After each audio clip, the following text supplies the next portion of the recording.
That's exactly what we teach. I always say, if Amazing.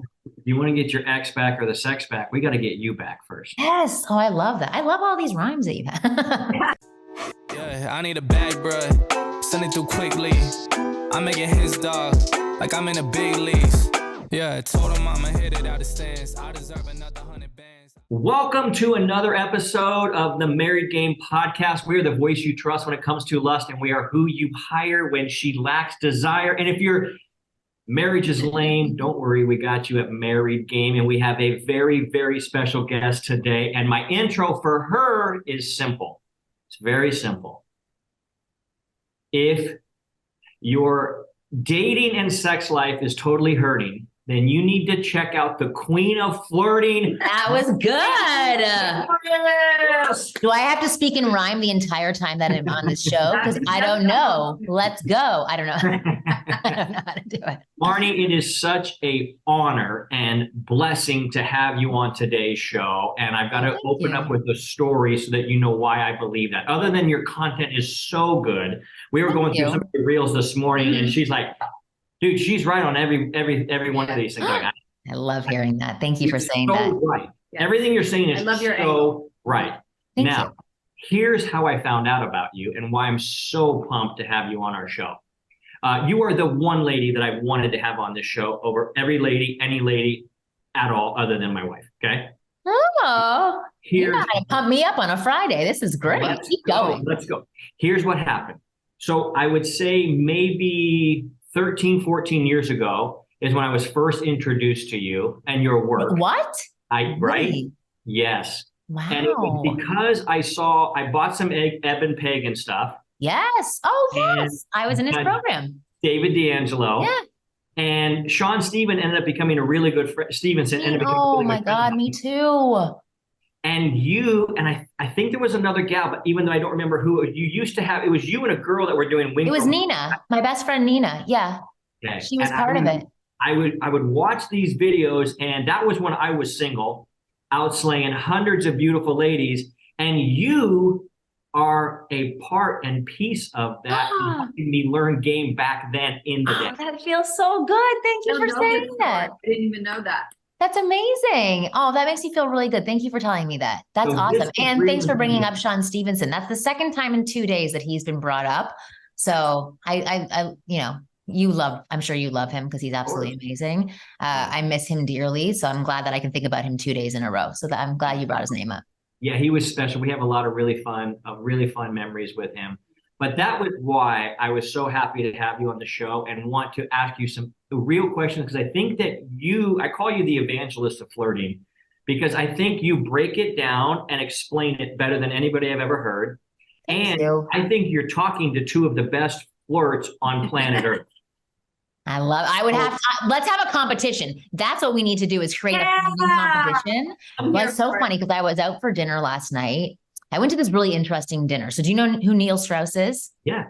Okay. So Neil Strauss has these dinners every single month, and he brings 6 to 8 people who do not know each other. And you just have to interact and connect and see how you mesh and see why the table makes it. It was just so interesting and fascinating. We were there till midnight last night. It was absolutely amazing and mind-blowing and such a unique experience. But he was talking about, actually, I don't know what I'm supposed to say this because it's something coming up on his show, but he was talking about this woman who has been trained since she was a teenager to be a master seducer and do that to get trade secrets from like the opposition. Like that she's been trained for so long to seduce and flirt. Like that was mind-blowing to me. Like, so that she actually has been spending her whole life learning this specific skill, because it's a skill to have. It is. To be in a room with all you guys would be. Oh my God. It was so cool. Yeah. It was very, very cool. That's awesome. Okay. So I want to dive into some questions and let you just and riff your genius. But one of our big tenets, we have 5 pillars in the married game, teaching guys how to get their wives to want to have sex with them: being a good parent, being a good partner, being a good producer, standing in your power as a man and not falling into the mom matrix. But then there's a 4th one that I think that we want to dial in today. It's called our player dial. Okay. It's how to still be a player within your marriage so that she still gets the butterflies when she texts you. She still is excited to get naked with you, these types of things. And one of those things in the player guile is learning how to banter, learning how to flirt, learning how to tease, learning how to do all these things. Yeah. And so that's why I was so excited to have you on, because I bought your flirting guide. Oh, you did? I was like, oh, this lady has broken this down into some beautiful ways that you go, oh, I hadn't thought about it that way. But now that she said it, that's exactly how it works. She's probably why we're together then. Yeah, maybe so. Wow. Oh, well, you're welcome. Thank you so much. Yeah. So I have some questions. The questions I have are, did you start I know you teach game and attraction on all levels, but flirting is where you really stood out to me as good as your other stuff is. I thought, okay, this is a way for men to level the playing field, in so to speak. And I was curious, did you make this emphasis and dive so deep on flirting because it was an observation, you go, wow, all the dudes that are great with women are highly effective flirts, or was it your desire to get better at flirting yourself? I think it was probably a mixture of both. So I think the F formula was written, oh my God, 9 years ago now. Was it that long? Or maybe it was even 8 years ago. So I had been in my world for, I guess, 10 years already when we decided to write this. So I think it was both things. It's like that I was seeing that the guys who were being really successful with me or with other women, they knew how to flirt. They knew how to be banter. They knew how to have fun. They knew how to be playful. And the guys that I was seeing in front of me who I was working with, that was such a difficulty and sticking point for them that they weren't even allowing themselves to let that playful side of themselves out of fear that it would fall flat, right? And completely destroy their chances with women. So it was twofold. And I worked with Marissa, who still works with me. She actually is the author or co-author of the F formula. And I said to her, because she was a writer as well, and one of my top wing girls, how about you start writing an article for me about flirting, like how to flirt. Can you help me break it down? Because she's also an improv expert. So I was like, you might be able to bring improv into the world of flirting so that it's palatable for these guys, so they're able to replicate it and then create their own version of flirting. So she wrote me this article, and I was like, this is amazing. Can we make a program out of this? And she said, yeah, we can. And so she really wrote the majority of that program, with my guidance and obviously leaning on my methods for how I teach guys. But really the core of it is her material and her brainchild. And you're right. It's like the flagship program for my company now. And it works really well because people write me every single day saying like, oh my God, now I can flirt, which feels absolutely amazing. And we've sold thousands and thousands and thousands of copies of it. So it's great that all these men, really, for me, it's just great that all these men can start having fun in their dating life, because if you're not flirting, you're friending, and nobody comes to me to start friending. Wow. I like the quip. I like it. One of the things we said, first of all, I love that. Give Marissa the biggest high five ever. Oh yeah, she's amazing. Very game, because it's brilliant. One of the things we say to quote the great American poet Cyndi Lauper, girls just want to have fun. We do at every age, every single age. I started this when I was 23 years old, and there's definitely, there's nuance and things that have shifted in what really triggers my attraction buttons. But the ability to flirt and have fun and banter and be playful, I feel it now. I want it now. I want it in my 40s. And I've talked to plenty of women who are in their 60s and 70s who are like, just bring on the fun. That's all that I'm looking for, to feel fun and feminine and little. I love it. I love it. Now, do you have any married guys or guys in long-term relationships that try to learn flirting from you? And yes, you with that? Yes. And typically whenever people come to me and say, I bought your program to relight that spark, the first place that I go to is, well, what's going on in your relationship? And I love that you guys highlighted that there's the 5 pillars or 5 pinnacles that you listed before. 5 dials. Yeah, because the first thing that I say to them is like, no woman is going to be open to flirting if she freaking hates you. And there's tension in your relationship. You can try everything that is in my book. Any flirting tactic that you see, it's only going to make her angrier, because it's going to make her think you are oblivious to what is going on with us right now, that you think that flirting with me is going to make that all disappear. So that's the first space that I have them work on. And if they're like, yeah, we do that, we communicate, we've expressed our emotions to each other, but I still can't like get that excitement out of her, then we can start working on flirting. Got it. And where do you have them start? So they go, okay, if there's a tremendous amount of resentment, there's going to be not a lot of fun, right? So if we get rid of the resentment by just showing up as a good dude, Yeah. now we can start flirting. What do you have them start doing? And by the way, we have, I don't know, probably about 10,000 people that download each episode. Okay. And there's about 85% dudes. Great. Most of them married dudes, but there's a lot of single guys that watch our shit. They're like, this stuff works for dating. I go, I know. So you are going to be speaking to a lot of earballs right now on what's the very first step. So it depends, to be honest. Okay, so most of these guys who, my program is $47. A lot of guys buy the program, they do it on their own. Some guys write me emails and I give a little bit of guidance over email. If anybody does choose to go a step further, we have these group coaching flirting sessions where guys get to flirt with my wing girls. And then all of the girls get to look at each of the guy and see where they are individually. Because some guys don't know how to express their sexuality and sex appeal. They've got major boundaries put up. They have major beliefs saying, I'm not sexy, I'm not attractive, I'm not allowed to express myself in this way, or it's disrespectful to even talk to my wife that way, or my girlfriend, or potentially a girl that I want to date and sleep with.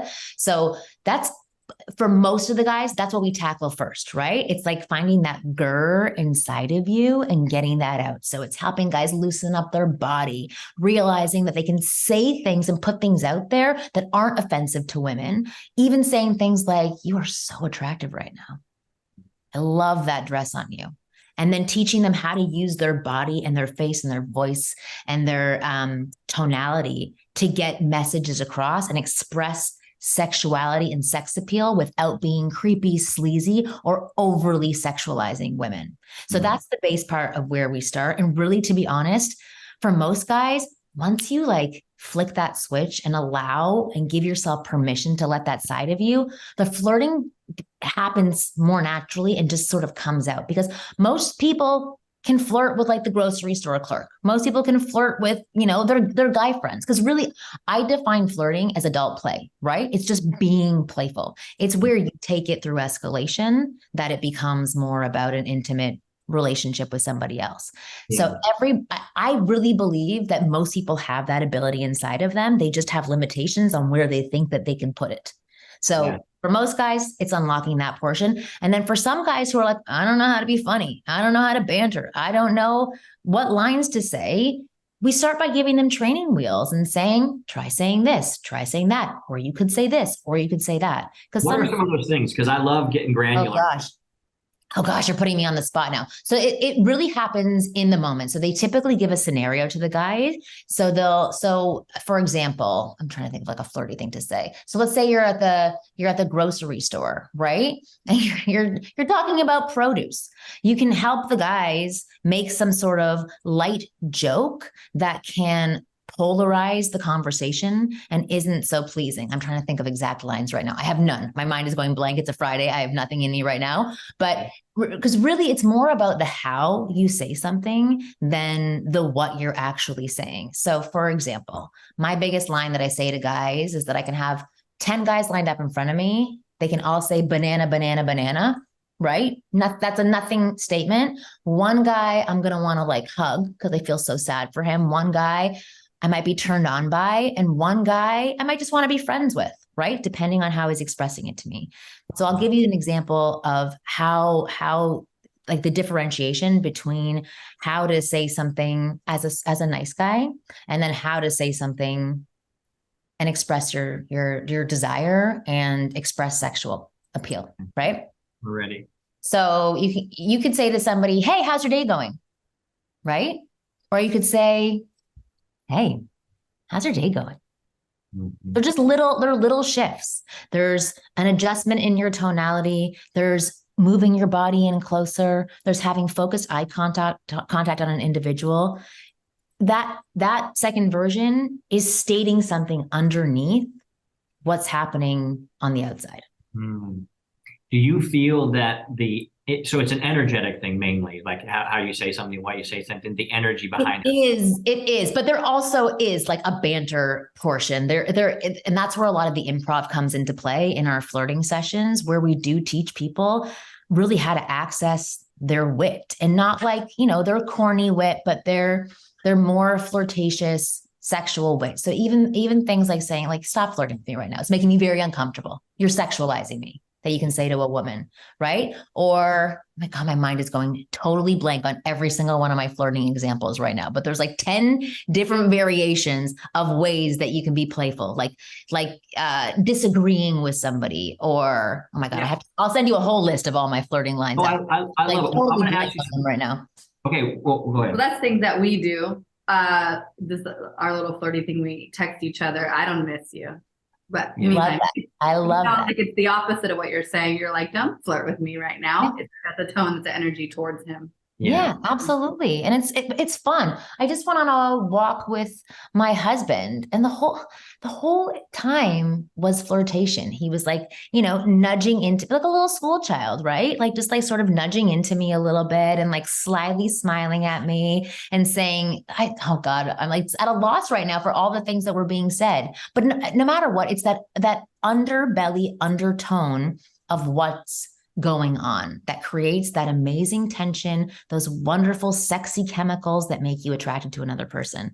And I actually just did on Tuesday, we had the amazing Elsa Morek, I think her last name is, on a masterclass. I do a masterclass every single month. And this masterclass is on the signs that she's flirting. And she brought up polarization for my guys to learn about. So polarization, when it comes to flirting and creating attraction, is really just not agreeing with the women that you're attracted to. So the nice guy version is you're out for dinner and a woman says, oh, I saw this amazing movie. It made me cry. I just absolutely loved it. The director was phenomenal. The nice guy goes, oh yeah, I saw that too. Yeah, that was great. That was great. The polarizing guy says, I saw that movie. I didn't think it was that great. Like, I'm not trying to be disrespectful here, but it wasn't so wonderful. I've seen other movies who cover that genre way better, and giving 4 other examples of a movie, right? Just the polarizing effect of potentially having a different feeling, a different view on something. It's what gets people to pay attention to you rather than the nice guy version, which is just, I'm agreeable. Everything's going to stay flat. Nothing's going to happen. And there's no exchange of energies there. I think that's probably what you picked up 12 years ago or however long. You're really good at that one. Which one is that? I'm not agreeing with you. Yeah. I'm just saying just why or because his thoughts, but you do it. How I do it with you, I go, that's an amazing view. I've got an alternative view, but I think you might like it here. Listen, here. Which is it's just fun. It's so masculine. That's the thing. It's so masculine. And like that, when I met my husband, it was a month before I started my business, which was 19 years ago. And he was the first man that ever truly caught my attention. He just like embodies everything that I now try to teach to the guys that I work with. He's the nicest guy in the world. He's extremely sweet. Everybody calls him the teddy bear, but he's also very opinionated. He's extremely confident, has a strong backbone, will tell me every single time when I am wrong, and has no problems doing it, right? And I'd never had that before with a man, and it's extremely sexy. Yes.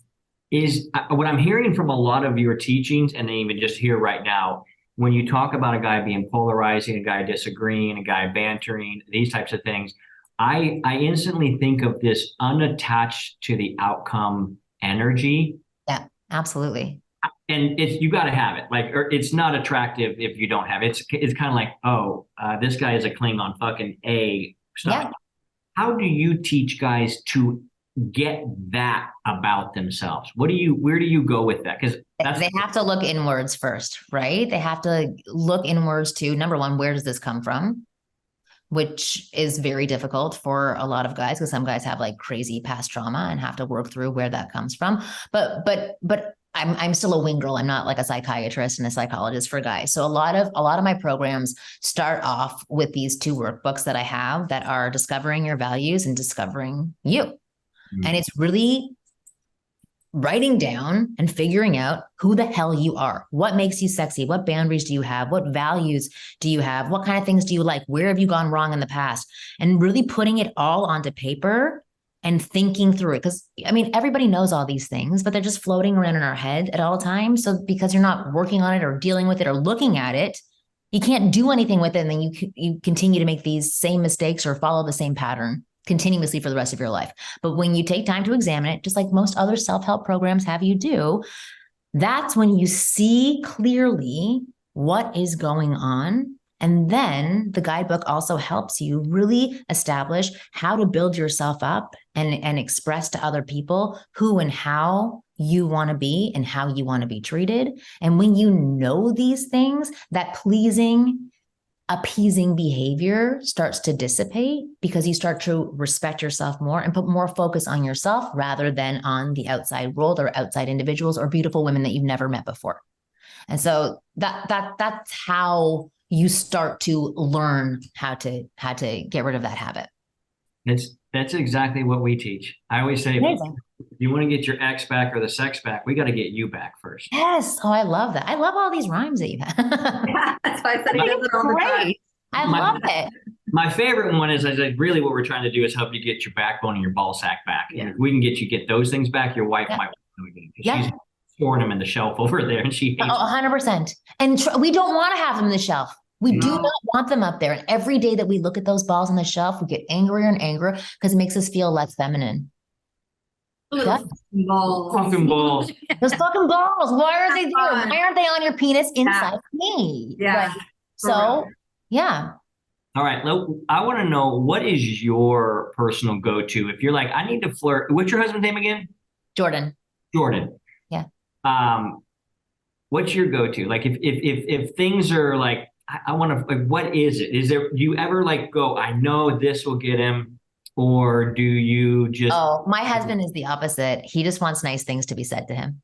Oh, that is his flirtation button. 100%. If I appreciate him, if I say sweet things to him, but not just like surface level things like, trust me, he likes like, you look good right now, or you look sexy, or you look hot, or, oh my God, every wife at, this event right now is going to be very jealous when I walk in with you. He loves those comments, but more so he really gets turned on by really sincere, deeper, authentic compliments. that's sweet. Yeah. That sounds. What's your go-to move, Jess? Well, we were talking about this, and I came up with the word, teasing. I think teasing is so fun because you're, like I put on a cute outfit, and then I'm like, you like this? And I walk away. We can't have it, like a tease like that. And so I'm really good at that one. I think you like it, but I think you'll like the sincere compliments as well. I like your shit talking. Yeah, that's like your brain is so sharp. Yeah. My husband likes that as well. He does. Yeah. 100%. He does. Also the teasing, but that's how he got me. So in the very beginning, so I met him. I actually had gone on single dates with two of his friends that did not work out, but his second friend kept inviting me to things. I had cute girlfriends. He has cute guy friends. So we would continuously hang out with each other. And I never actually met Jordan for the first 2 times that I hung out with these guys. And on the 3rd time that I hung out with these guys, I met Jordan, and we just had like a really good conversation. I was not attracted to him at all. I just felt really comfortable with him, and nice with him is the word that comes to mind. And then I kept seeing him out a couple more times, and I could tell that he liked me, but I wasn't really into him. I was kind of into one of his friends. And then I think the 4th time that we hung out, I remember he was sitting down, he was wearing a sweater, he had glasses on, and he just was busting my balls, and just being super sarcastic. And it got me. And I remember I turned to my girlfriend. I was like, is this guy cute? I can't tell. She's like, are you kidding me? Yes, he's because he was not on my radar at all. He was tall. I really liked short guys before because I'm very short. So it was just he was not in my sphere to even think of as a potential partner. And so I asked him for his phone number, and then we ended up getting together. And then, the rest is history. We've been together for about 19 years now, but really him just teasing me. And I think what he also liked was that I could tease back. Yep. Yeah. That's my way of flirting. That's how I flirt with every individual. There's a bit of just busting on each other. That's what I find fun. But the sexier kind of flirting is exactly what you just said, before, Jesse, where you're like, hey, you like this? Okay, well, maybe I'll let you see a little bit more later, right. Walk out of the room. Right. Exactly. And what we've discovered is most husbands are like, no, come back. And they ruin the moment rather than go, all right, well. Yeah, see you later. Yeah, maybe I'll want to see it later. I don't know. You know what I mean? I know. We'll see how you act tonight or something. Yeah. Exactly. That's exactly what my husband would say to me. Yeah, exactly. We'll see how you do later tonight. Yeah. Because then you're like, okay, wait, now you're in control again. Yeah. You keep stealing that little power. Yeah. That's what's fun about the teasing, and we can take it. And yeah, I will say, like, a flirt fail for me and my husband is when he does joke around with me, but like I'm one of the boys, like where he'll say like crude things, and I'll be like, that didn't fly with me. Yeah. And I'm like, no, that didn't work. I think for women, they like more of like a sly comment, like you're hinting at something. Yeah. We know what you mean, but you didn't actually say those words, right? It's more like, we'll see how you act, and maybe you'll get some or whatever. It's a slide. Yeah. Like he'll say, I'm going to be so like gross right now, but he'll like, I hate the Chicago name for a vagina is cooter, and I can't stand it. And he has said that to me a couple of times in the past. I'm like, please don't ever utter that word to me again. And in the beginning, I would just be like, okay, like, because I was younger and didn't really want to voice my opinion or insult. Get it tonight. Yeah, but now I'm like, no. Enough of that. Don't ever say that to me again. It is disgusting. I don't beat that cooter out. I can't stand it. It's just like you go talk to your guy friends like that. Reserve the more subtle flirtation with me. But there are some other women who do like that. Like even I don't like my butt being slapped in the bedroom. Yes. Outside, it like puts me on high alert. I cannot stand it. And that is not flirtatious for me. But I know other women who absolutely love it. That is such a huge thing for them. So it's really just about, open communication with your partner about what you like and what you don't like. And hopefully they'll learn from that. The one difficulty with that is that I find some men get very programmed to only do what their partners are telling them, which often, loses its luster if you only do those things. Really what women are trying to give to men, I think vice versa for men, is they're giving you guidelines, work within this realm, but please be creative and do things on your own, right? Yeah. I look at flirting kind of like, and I wanted to see what you think of this, is like, it's like wrapping the gift on Christmas. Mm-hmm. If you're just too straightforward, it's like, hey, I got you this Christmas, and it's just, here's the gift. It's like, I didn't get to open anything. There was no fun in that. I already know what's happening. Yeah. Where women love to be covert. They're like, did I take that right? Did he mean what? And then now the whole mental gymnastics, and they're getting a full workout in their brain. And you just said something. All the foreplay. Yeah. And that's the wonderful thing. And in the F formula, which again, my brain is just totally freezing up right now. There's a million different ways to flirt, but there's sexual innuendo. There's flirtatious subtleties. There's misdirection. Oh my God, what are all of them? I apologize. I usually love giving like actual tactics to people that they can use after they listen to me. My brain is just completely mush right now. But actually, you know what? Wow. If you go onto my YouTube channel, which is free content, look up Marni Kinry or Marni Wingirl and go into the flirting playlist. It gives you every tactic you would ever need to know on how to be fun. That's really what it is. It's how to be fun in a sexual manner that is not offensive and off-putting to women. Yeah. Something that I tell women actually that we have coached a few, I was like, get in the headspace, like read a book that turns you on. I like to put on music all day, like some sexual R&B, whatever that. Yeah. I love that so much. So like when the time comes, I'm like, ooh, and we've already kind of flirted, like I'm ready for it. So it's getting it in the mindset. I go to the grocery store. I somewhat flirt with the guys checking me out. Yes, checking me out. And checking you out. Listen, I remember when I first started doing this, I forget who it was that I was listening to, but she was a sex therapist. She was 70 something years old, and she was doing an interview, and she goes, I flirt with everybody. She goes, I go out to events, I flirt with everybody, and I come home and I fuck my husband. And I was like, amazing. Flirting is wonderful. It makes everybody feel good. It doesn't always have to be sexual. It's literally just connecting with another human being in a way that opens their heart, energizes them. You can take it to a more sexual level. And that's what I talk about in the F formula. There's 3 phases, right? There's the PG level, safe flirtation, where there's banter and playfulness, and there's just an exchange of energies, I'm going to call it, right? And then if there's a good response to that, that's when you can take it to a more sexual level. You can start touching in more sexual places. You can lower your tonality. You can say more sexually explicit things, right? You can start to use sexual undertones and just have more fun with it on a more sexual level. But at a very basic level, everybody should be flirting with every single person, and the world will be a happier place. It makes life more fun. You're doing way more fun. Having fun. Like I know you do it. We do it together. We do it to our server. Like it's just a fun. You're just fun. Yeah, it's just fun.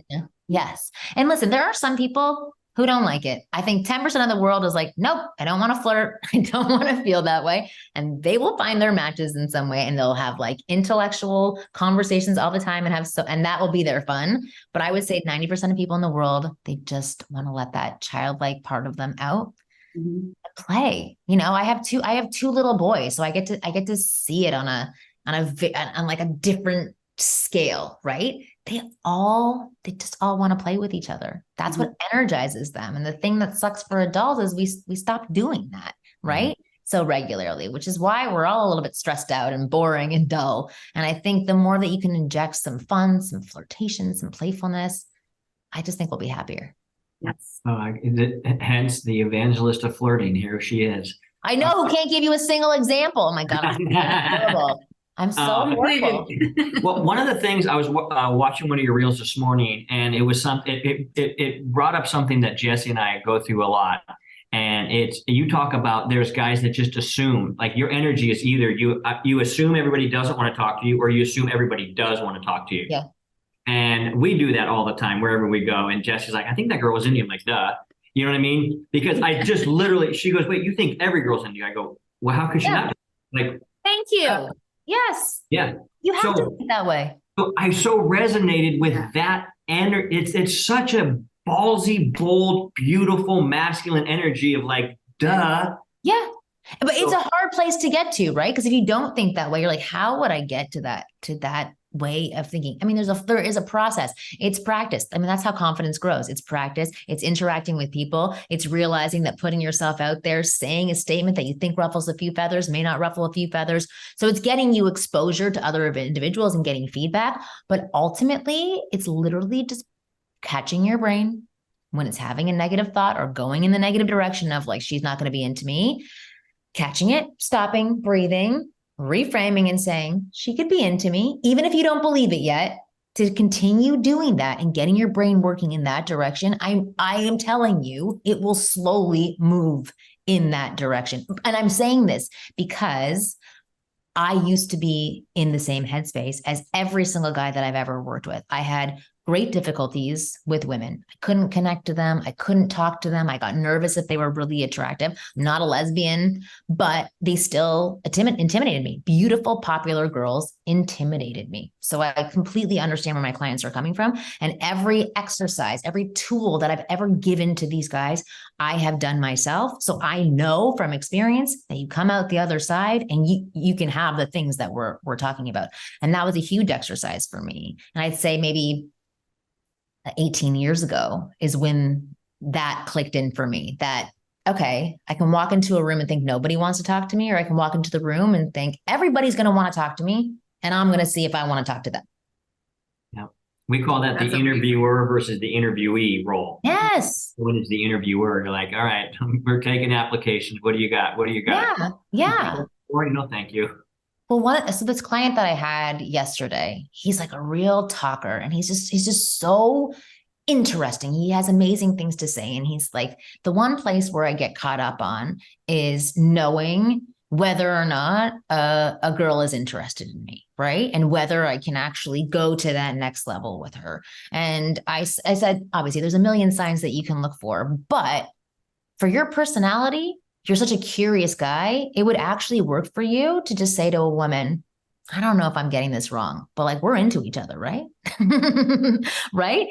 If there's curiosity, and you're saying it with confidence. You're stating where you are, and then you're looking at a woman and saying like, wait, are we on the same page? If we're not, like, that's cool, but are we? Yeah. Like that's like a mild flirtation, right? And it's putting yourself out there, and it's showing you have some balls and could be bold and confident. But that's very scary for a lot of guys to do. But you can work with your own personality, and curiosity is an amazing flirting tool because it can be genuine, and it's literally just saying the things that you're thinking in your head. Like, wait, are you into me right now? Do you want to go out with me? If I gave you my number, would you call me? It's just being curious, but also putting out your intentions at the same time. The cool thing is if they really like you and they see that there's humility to you, because they're like, wait, it's everything about game, I think, is counterintuitive. And that's what I love about it, because I always tell guys, like, why can't I figure this out on my own? I go, well, have you tried all the logical shit? They go, yeah. I go, that's the problem. What do you mean? I go, you're not solving or fighting a logical battle. You're fighting a psychological battle. Mm-hmm. The number one rule of psychology is everybody wants what they cannot have. Yeah. But it's hard. Like when you're starting at the base of, I don't know, you're like, where do I go to? And really, even just hearing people talk the way that you talk in a more positive direction, that is what gets your brain to start switching towards that it could go in a more positive direction. So like even last night, it's going to be like, this is totally woo woo, but like, so one of the people that were at the dinner last night was a shaman, and it was like, he was reading every single person at the table, and he was talking to me. I know this about myself. I have like control issues, right? I like to be in control. Yeah. See, so you have talking too. It's a good woman thing then. Maybe it is, or maybe it's a strong woman thing. Yeah. There you go. We're looking for, is there strength on the board? Ding, ding, ding. 30. Yeah. But it was interesting because he was saying, like, I kept fighting him on what he was saying. But then I kept saying like, but how do I let go of the control? How do I let go of the control? And he goes, you just did. And I was like, okay. And I swear this morning, because it was top of mind for me to think I'm letting go of control, I can feel myself letting go of a little bit of control. Even on my walk with my husband, there are certain tensions that I typically have just because of who I am as a human being. Even though I'm open to everything, not everything, but like most things, there's still that tension there. I could feel it starting to ease because it was top of mind for me to think about. So even just making the statements so that you start thinking in another direction is what opens it up. So exposing yourself to as many things that speak in that realm of who and how you're trying to be, that's just going to bombard your brain with so many new ideas, open it up, and then you'll slowly start to follow. Have you ever taken the Enneagram test? The what? The Enneagram test. So good. Oh, what's that? It's like a personality test. We've taken all of them. DISC, all the personality. Yeah, that one I know. Yeah. This one's called the Enneagram, and it's Enneagram, like ANY? ENNEAGRAM. And it's what saved our marriage, 100%. Really? It helped. Dude, what does it tell you? Everything you wanted to know. No, I'm an enthusiast, which means my personality is everything's a party. We're going to have the best fucking time ever. And if it's not the best fucking time ever, we're going to make sure it is. Oh, I love it. I'll hang out with you. Yeah, yes, this is. I like being around people like you. I am not that. I'm a sit on the couch. If somebody comes around to bring me fun, I will jump onto it in a second. Well, she's a 6. We'll pull you out. She's a different energy, which is planning, control. Everything's got to be tick, tick, tick, tick, tick. And I'm like, we can get in and out of any situation we ever want to right on the fly. Let's go. So it caused some real tension because she wanted to control me. I'm like, yo, lady, that's not happening. Yeah. And it caused a real rift between us. And then I realized by taking this test that control is how she showed love. It's how she showed up and like, I'm taking care of you. She makes me every meal every night and waits. If I'm not moaning and groaning at that first bite, like she feels like, what's wrong with that steak? Yeah, like, what's wrong with me? Yeah, what's wrong with me? So it was the most profound test. In fact, we have a marriage coach that we meet with, have been for 6 years every single week. Amazing. And he uses this formula for us through everything we've been through. What it does is makes him understand me, where I'm coming from, and it's not a negative space; it's a loving space. Yeah, because I interpret why control. We're still together. I interpret control. Go ahead. No, you say because you thought I was crazy? Is that what you just said? But that's what any two people you put with each other are going to think, that because they're different, right? So I like that's an unbelievable tool. It really is just about like understanding the other person that you're with and seeing that there's good intention behind it. Like even for me as a parent, like I don't know if you've heard of Dr. Becky. Dr. Becky is a parenting psychiatrist there, whatever she is, but she works. Known as one word, just Becky. Dr. Becky, 2 words, Dr. Becky. Dr. Becky Campbell, I think is her name. But her thing is good inside. That's like everybody is good inside. Every child is good inside. So there's a good intention behind their actions. And it's the same for adults. Every action comes with good intentions. There's like 0.0002% of the world that are actually like evil. Everybody else is doing it from a space of like love and goodness. So the fact that you guys did this and you continue to do it is amazing. I will share one tool that actually saved my marriage. It's called Safe Conversations. I'm sure you know about this. No? Okay. So Safe Conversations is it Harville Hendricks? I totally forget who did this. Or is it the Gottmans? It's one of the two. It's called Safe Conversations. So my husband and I did an 8-week program with this amazing couple. They're therapists who are trained. I think it's Gottman in the Gottman Safe Conversations.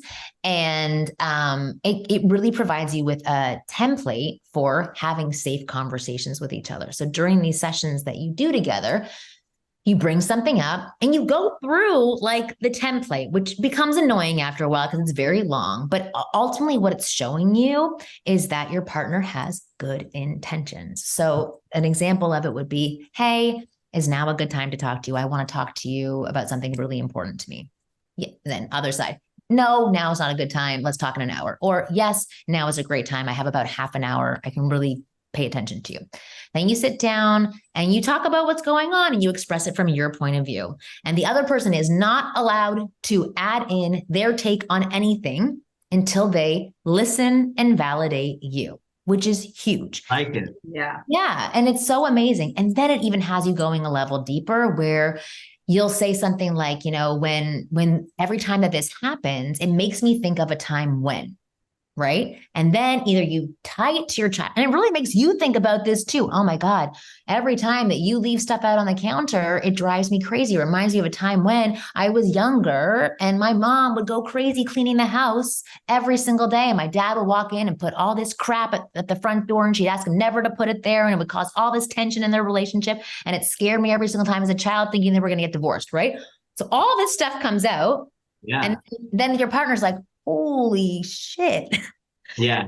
Not cleaning up the counter is like, that's a huge thing that's having impact on. So they become more considerate of you. They're more aware of, you're not just nagging me. This is like really painful for you. And I'm going to help you heal it. And I'm going to try to be more mindful about this. I'm not going to be perfect every single time. It's just wonderful. So then once that person is completely done and the other person has mirrored back to them everything that they're saying, you have a 1-minute hug. And then you look each other in the eyes for 20 seconds and then it's done. Then the other person gets to talk. And listen, we don't practice it perfectly at all. We have a mini version of it now, but even just that insight to give mainly to my husband. I'm immersed in this world of like relationships, communication, self-help. So I get to practice this on a daily basis. He's in production. He's not.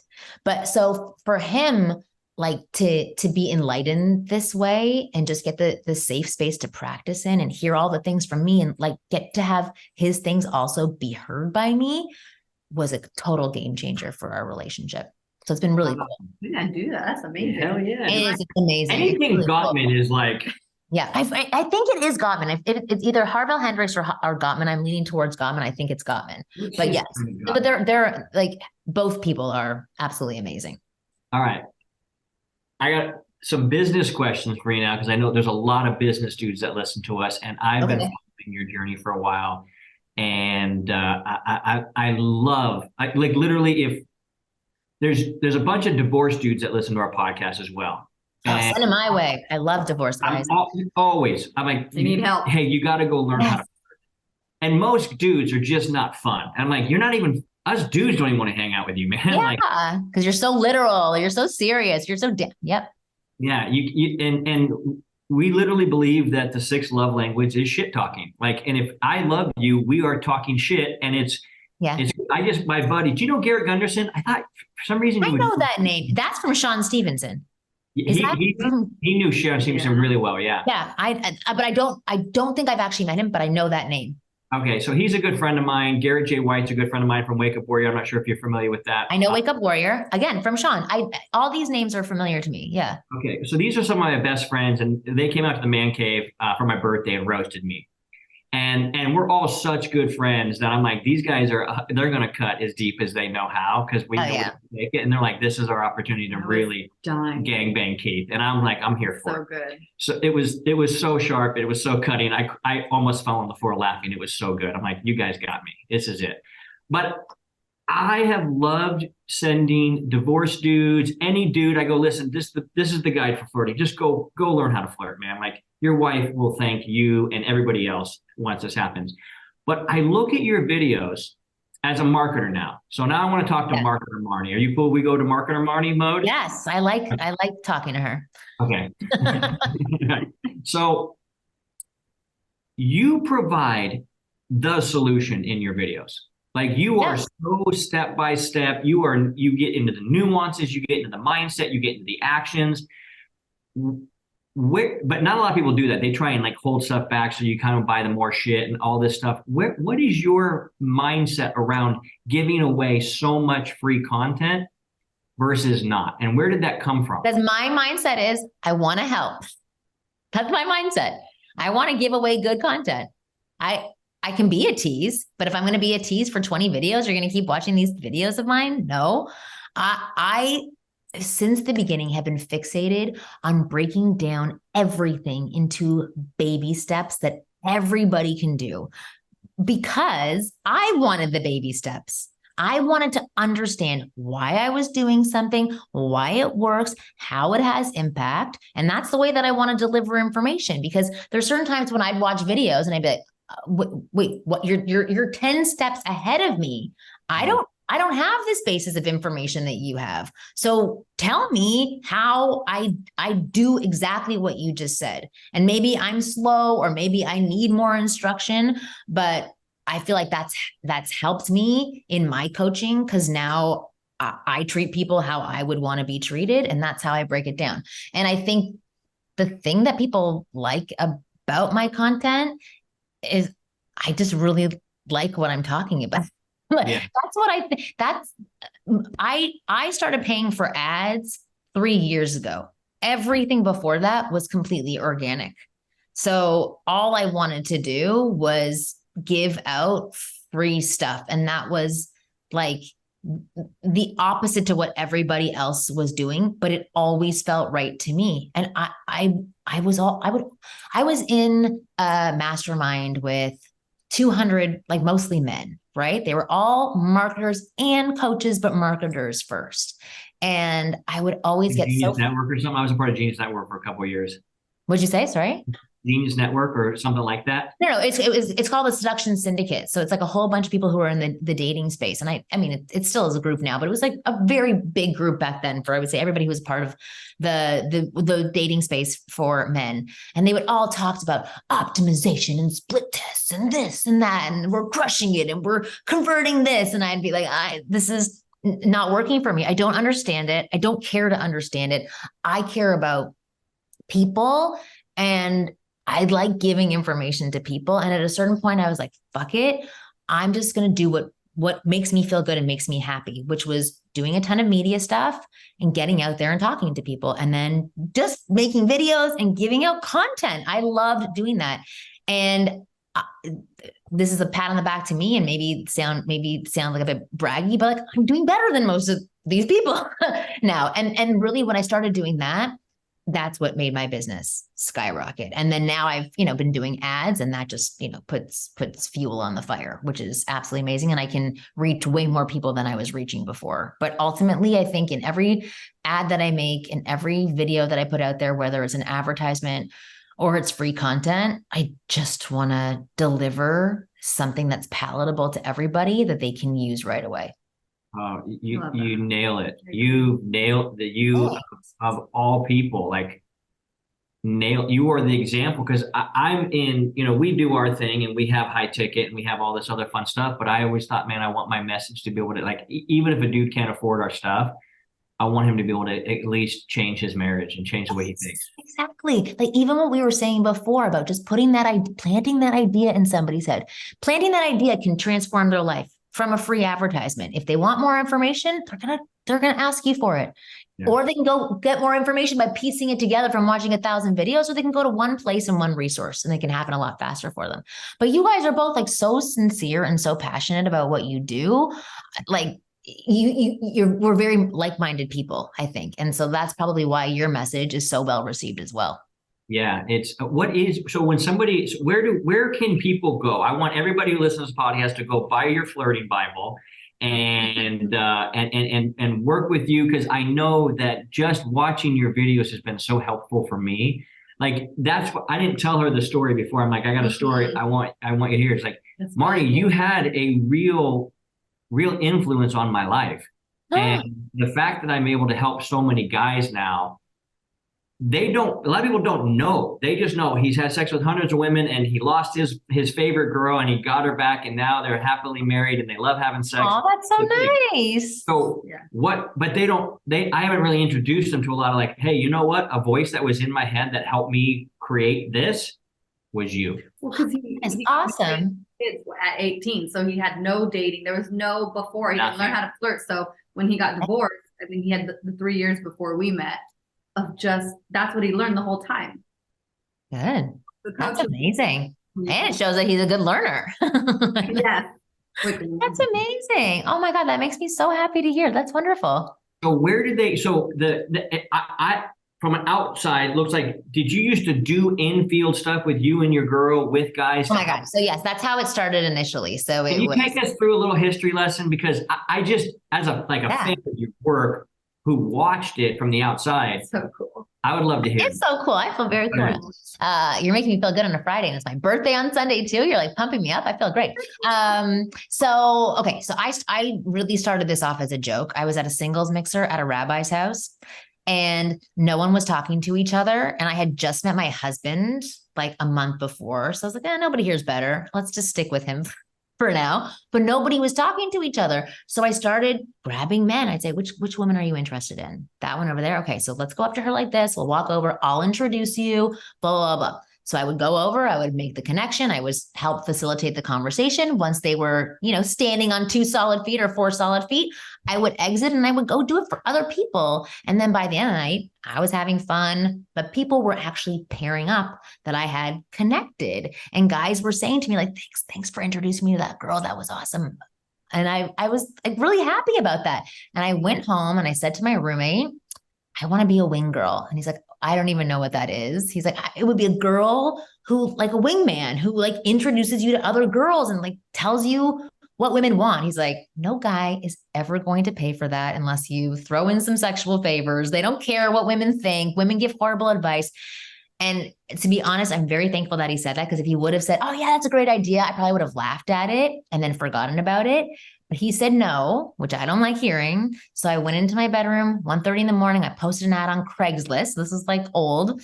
And I said, like, what better way than to attract bees than with honey? Sit back and relax. I'll be your wing girl. I'll pick up women for you. I went to bed, woke up the next morning. I had like over 75 guys writing to me saying, like, what is this wing girl thing? I'll do it. I'll pay you this. I was like, okay, let's start something. So I started going out with guys, right? Me and my best friend at the time, Nina, who's in the video that you saw with David D'Angelo. We started doing that. It was really fun. And I also worked in PR at the time. So I just like started reaching out to every single person. So before I even had a website, there was an article written about me in the LA Times. I was on K-Rock, Kevin and B. Like, it was crazy. And it was fun. It was like so much fun what I was doing. And then I went back to that rabbi's house for another Friday night dinner. That was like my community when I first moved to Los Angeles. I'm not a super Jew, but I was at that point in time. And randomly, Ross Jeffries, who is the grandfather of Pickup, was there. And I started talking about what had happened the last time that I was at this dinner. And he slid his card across the table and he goes, "We need to speak." And I was like, "Okay, who are you?" And then he starts talking to me about this pickup artist world. And you have to meet my friend Neil. And he's amazing. He's writing a book on us. And it's going to be so cool. And I'm going to introduce you to these people. And he was really just like so genuine and helpful and really introduced me to this world of, for me at the time, potential clients, men who wanted help with women. And he told me about David D'Angelo. And he said, "Oh, you should get on his radar. He does these seminars every few months and you could go and speak at one." And I was like, "Okay, well, I'll try to find out how to get in contact with him." He happened to randomly live 6 blocks away from where I was living at the time. And Nina actually was able to get in contact with him. And we met him at Broadway Deli. And he interviewed us there. And he said, "Well, put together a PowerPoint presentation and we'll see if you can be a part of this seminar." So he put together a PowerPoint presentation and he goes, "Great, come to the seminar. There's going to be 300 guys there." So I just thought, I'm going to have 300 potential new clients. That's amazing. Not realizing that he filmed these events and that he was one of the first people in our space, or I mean, to be honest, really kind of in the internet marketing world, to start doing things online. So that is when I went to go speak at his event. And that's when I learned about internet marketing and doing stuff online. And then I said, no more in person. I'm going to do this online marketing thing. And that's when I started creating my now business as it exists now. Wow. So cool. Wow. Yeah. It's been a fun journey ever since. Just the, first of all, I freaking love men. I've always loved men. I've always connected more with men, but getting to be a part of that inner world felt really special and also sad and also amazing. So it's just been a really interesting journey. I love it. I love it. Cool. Where can guys follow you and gobble up all your good stuff? I'm gonna send them to YouTube. I can send them to my website, or I can send them to the F Formula product. But I'm gonna send them to YouTube. Go onto YouTube, search for Marni Wing Girl. I have, I think, 500 videos or something. They'll all pop up. Just become familiar with me, and if you like me, go get the F Formula and learn how to become a master flirt. Is that one of the things that you have, that the $47 product, you have multiple of those things, and just most people funnel through that and then they go down further? That's my problem right now as a marketer. I have too many things. I have, I don't know, over 40 different products. But typically now the main space that people start off with is going through the F Formula. And then there's a couple of other supportive products that go with that. Like the one that I talked about before with those 2 workbooks to discover you and discover your values, because you can't flirt if you don't know yourself. It's never going to come across correctly. So that I have a program, which is my first program that I ever created, called How to Become a Man Women Want. And those 2 are like magic together. What a great title. Yeah. Who reads that and goes, "Nah, I'm good"? Yeah, I'm good. It is so funny. When I first started my company, there was 80% of guys who were like, "Damn, that is so cool. That's amazing." And 20% of guys who were like, "What kind of losers do you work with? Why would guys ever need that kind of help?" Right. And those were the guys who are like, "You're the one who needs my help." Or they were just too proud. But it's very interesting how guys respond to people offering help in this safe space. It's a real trigger button for a lot of guys. Oh, dude. Yep. Yeah. There's so many married guys that talk shit on us. And and I'm like, yeah, you need it. What? I said, but they're the ones who need it. They're the ones who need it the most. Yeah. And then the guys who come in humble and like, "Coach, I haven't been late in a year and I don't know what to do." I'm like, "That's a really dry penis. We're going to have to work on that."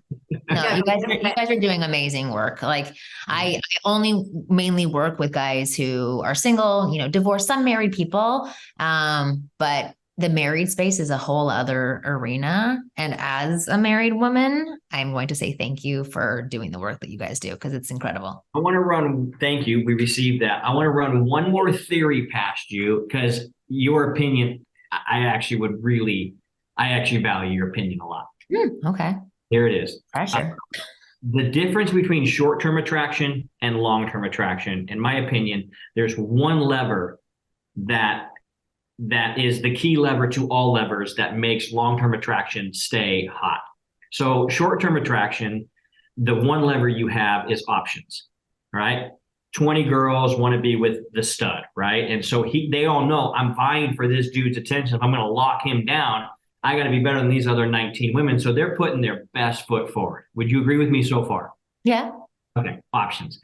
What I discovered in being a man who had a lot of options when I was single, and then when I locked down my lovey over here and everything fell apart, I was like, how am I so good with women and so horrible with her? Like, what the fuck?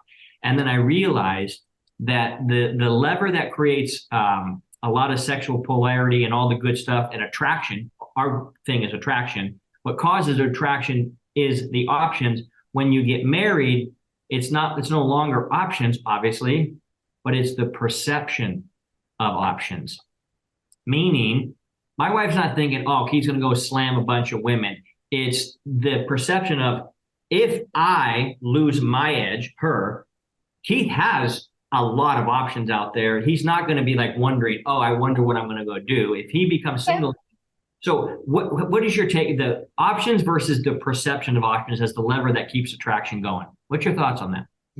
I think it's different for every single person. I think that's definitely a part of it. Because I would say, like, I know in my head, if I slack or if we get divorced, like, my husband will be fine. He's an attractive man. He is confident. He's a ball buster. He like knows how to do some magical things. He'll be fine. And on the flip side, I think I'm pretty cool as well. So I think that's definitely a component of it. I've never thought about it that way. For me, I really think that it is about, for me, hearing my emotions. That is what keeps me loving, is just validating my emotions as a human being and as a woman. That's what keeps me connected, so that I'm open to anything that comes my way in terms of flirtation. And that's where the attraction stems from. Like, that's the lever that I really think needs to be on 90% of the time in a relationship, so that attraction is even on my radar. Because I have had numerous years where I've just been shut down because I felt so unheard and alone. And granted, that's something for me to work on as well, which I have. But in terms of like the ways that my partner could assist, he wasn't assisting in. And as soon as he did, it's like my vagina just turned back on. And suddenly I could see his efforts as kind. I could see his efforts as flirtatious. And when I was angry, I couldn't see that. So I hear what you're saying, and I agree that that's a portion of it. But I think at the base, it's like that connection, communication. Yeah, that's what I think the lever is. I like it. I think what you're saying too is the base is always trying, because when there was a time where he was trying on himself, his body, with me, with the kids, anything, no trying at all. So when you continue to try, then you feel heard, you feel loved. So and just, thank you for saying it like that. Because I completely agree with you. I'll give you like a little bit of insight into my marriage. And my husband's in his office in the other room, so I'll keep my voice down. But I am much more into like experimenting, everything, like even the way that we think things are, like sexual things. My husband's like from Chicago. He likes it to stay the way that it is all the time. But the wonderful thing about him is that he is open to anything that I suggest. He may not bring it up on his own. And I said to him the other day, I want you to bring something up on your own for us to try. And we have, Friday. That's also why I couldn't come down to you. It's like our day together and like our sexy time. Yeah, our sexy time as well, because my kids are out of the house and they won't disturb us. But a couple of weeks ago on a Friday, he came into the room with like some really fun, different ideas that were new. And like, that's also what sparked, which is exactly what Jesse was just saying. Continuously try and bring something new to the table. Like, I think that, I mean, yes, we had a very nice Friday. A couple. Go girl. Yes. All right. So it was fantastic. So him trying, me trying, and both of us being open to the other person trying, that's huge as well. Yeah, I agree. Effort. Love that. Effort. Marni, this has been a blast. So Yay. I would love to have you guys on my podcast as well. And if we, hopefully you want to talk to me more, I would love to come to the man cave. Yeah, we would. It's a special vibe down here. I want you to sign the door. We do a little thing where you sign the door and we go. Oh, cool. And all that type of stuff. But what if I was to say, talk to the crowd and talk to the audience listening, I would say if you want your wife to be orgasmically squirting, then you need to reach out to the queen of flirting, Marni Kinry. Let's go. Love your rhymes. You got to write all these down. We got them on lock. Marni, but there you go. It has been such an honor to get to know you. Yeah, from watching you from afar and having your voice in my head while I was learning, as I was a total white belt in all of this. It feels super surreal and fun for full circle to have you here. That is so everybody cool. to go listen to your stuff. To go to YouTube, look up Marni Kinry. I'm going to spell it. It's Marni. Yes. It's Kinrys. Correct? Yes, correct. Is that German? I'm Jewish. It actually got changed. I forget what the name was originally, but it got changed over when after the war, my grandparents were in concentration camps. They came over to Canada. It got changed. Got it. Yeah. Well, every single guy on here should listen to you. Thank you, Marni. We close off the show very simply, and we tell people, don't be a nerd. Spread the word. If you liked this particular episode, send it to your buddy who you know is not getting laid, and just give them a wink and say, you need this. And as always, keep crushing it, because that shit is contagious.